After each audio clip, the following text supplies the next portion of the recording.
من الشیطان الرجیم بسم اللہ الرحمن الرحیم اللہم صلی علی سیدنا محمد وعلی آل سیدنا محمد وبارک وسلم صلی علیہ۔ اللہ تعالیٰ نے حضرت موسیٰ علیہ السلام پر وحی نازل فرمائی،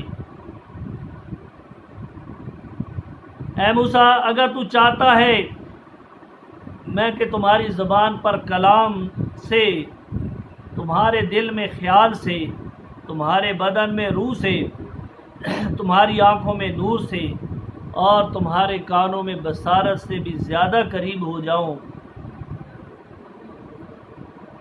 تو پھر میرے محبوب صلی اللہ علیہ وسلم پر درود پاک پڑھ۔ فرمانے علی شان ہے، ہر جان دیکھے کہ کل کے لیے کیا آگے بھیجا۔ اے انسان اچھی طرح سمجھ لے کہ تجھے برائی کی طرف لے جانے والا تیرا نفس، تیرے شیطان سے بھی بڑا دشمن ہے، اور شیطان کو جو پر تیری خواہشات کی بدولت غلبہ حاصل ہوتا ہے، لہذا تجھے تیرے نفس جھوٹے امیدیں دیتا ہے۔ جو شخص بے خوف اور غفلت میں گرفتار ہوا اور اپنے نفس کی پیروی کی، اس انسان کا ہر دعویٰ جھوٹا ہے۔ اگر تو نفس کی رضا میں ان کی خواہشات کی اتباع کرے گا تو ہلاک ہو جائے گا، اور اگر کسی محاسبے سے غافل ہوا تو بحر اشیاء میں غرق ہو جائے گا۔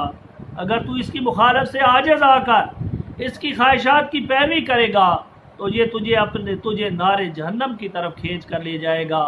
نفس کی باشگشت بھلائی کی طرف نہیں ہے، بلکہ یہ مصائب کی جڑ، شرمندگی کی کان، ابلیس کا خزانہ اور ہر برائی کا ٹھکانہ ہے، اور اس کی فتنہ انگیزیوں کے سوا عالم خیر و شر کے یعنی اللہ کے سوا کوئی نہیں جانتا۔ فرمانے الہی ہے، اے اللہ سے ڈرو، بے شک اللہ کو تمہارے کاموں کی خبر ہے۔ تفسیر ابی اللہ رحمۃ اللہ میں ہے کہ جب کوئی بندہ طلب آخرت کی وجہ سے اپنی گزشتہ زندگی پر غور کرتا ہے تو یہ تفکر اس کے دل کے لیے غسل کا کام دیتا ہے۔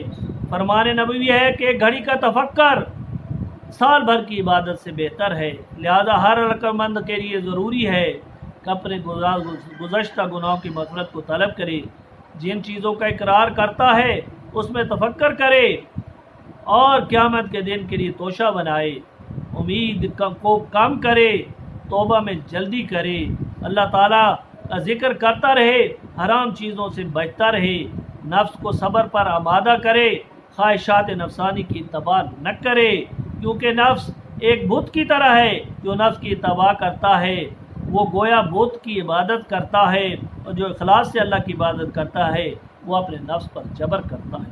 حضرت مالک بن دینار نے ایک دن بازار سے گزر رہے تھے، انہوں نے انجیر کھانے کی خواہش ظاہر کی، دکاندار کے پاس گئے، پرانے جوتوں کے بدلے انہوں نے کہا کہ انجیر، اس کے بدلے میں تو انجیر نہیں آ سکتی۔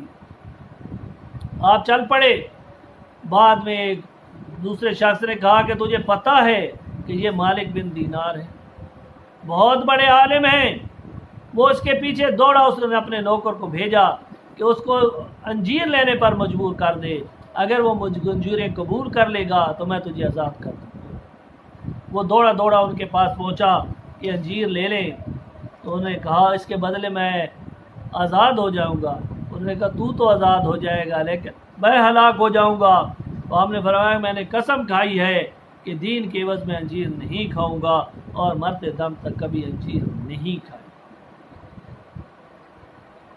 حضرت مالک بن دینار کو مرض موافات کے بعد یہ خواہش ہوئی کہ گرم روٹی کا فرید بنا کر کھاؤں جس میں شہد اور دودھ ہو۔ خادم کو حکم دیا، وہ بازار سے چیزیں لے آیا، تیار ہو گیا۔ حضرت مالک بن دینار نے کہا کہ تو نے 30 سال صبر کیا اور آج آخری ٹائم ہے اور تو، آپ نے پیالہ چھوڑ دیا۔ واصل حق بحق ہو گئے۔ حقیقت یہ ہے کہ اللہ کے نیک بندے یعنی انبیاء، اولیاء، صادقین، زاہدین کے حالات ایسے ہی ہوتے ہیں۔ حضرت سلیمان علیہ السلام کا قول ہے، جس شخص نے اپنے نفس پر قابو پایا اس سے زیادہ طاقتور کوئی نہیں ہے جو تنہا ایک شہر کو فتح کر لیتا ہے۔ حضرت علی رضی اللہ تعالیٰ کا قول ہے کہ میں اپنے نفس کے ساتھ بکریوں کے ریوڑ کے ایسے ایک نوجوان کی طرح ہوں جب وہ ایک طرف انہیں اکٹھا کرتا ہے تو دوسری طرف پھیل جاتے ہیں۔ جو شخص اپنے نفس کو فنا کر دیتا ہے اسے رحمت کے کفن میں لپیٹ کر کرامت کی زمین میں دفن کیا جاتا ہے، اور جو شخص اپنے ضمیر قلب کو ختم کر دیتا ہے اس کو لعنت کے کفن میں لپیٹ کر عذاب کی زمین میں دفن کر دیا جاتا ہے۔ حضرت یحییٰ بن معاذ رحمۃ اللہ علیہ بیان کرتے ہیں، اپنے نفس کا اطاعت و بندگی کر کے مقابلہ کرو۔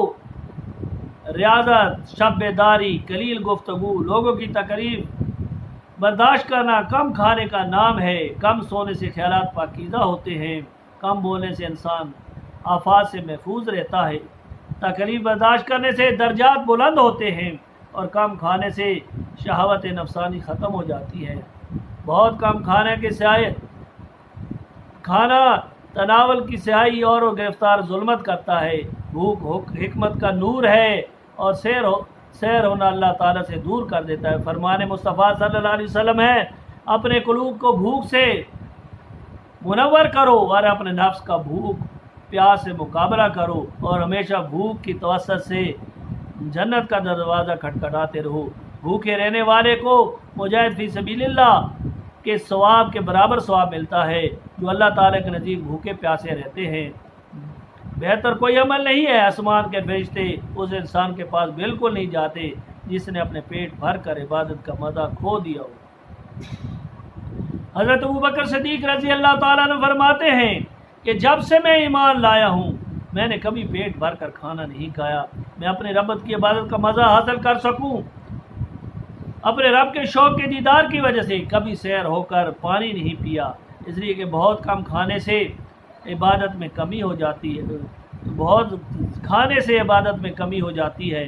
جب انسان خوب سیر کھا لیتا ہے تو جس کا گراں اور آنکھیں نیند سے بوجھل ہو جاتی ہے، اس کے اعضاء اور بدن ڈھیلے پڑ جاتے ہیں، پھر باوجود کوشش کے سوائے نیند کے کچھ بھی حاصل نہیں ہوتا۔ اس طرح مردار کی مانند ہو جاتا ہے جو راہ گزر میں پڑا ہو۔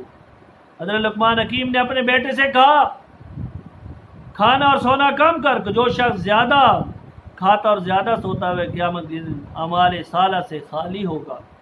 فرمان نبی صلی اللہ علیہ وسلم ہے کہ اپنے دلوں کو زیادہ کھانے پہ ہلاک نہ کرو، جس طرح زیادہ پانی سے کھیتی تباہ ہو جاتی ہے اسی طرح زیادہ کھانے پینے سے دل ہلاک ہو جاتا ہے۔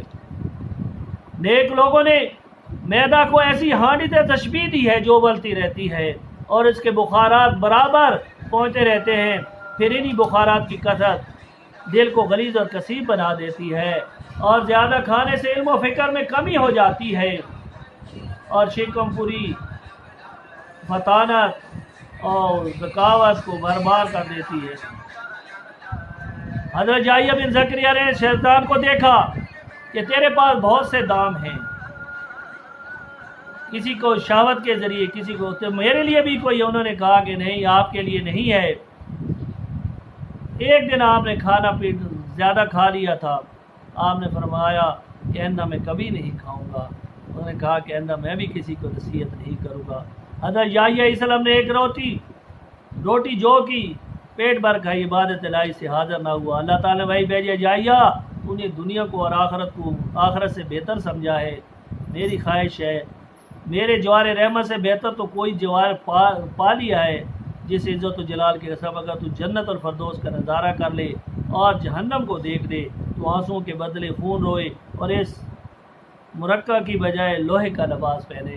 اللہ تعالی ہمیں بھی اپنی خواہشات سے دور رہنے کی توفیق عطا فرمائے، کم کھانا اور کم سونے کی توفیق عطا، آقا صلی اللہ علیہ وسلم کی سچی غلامی نصیب فرمائے۔ وآخر دعوانا الحمدللہ رب العالمین۔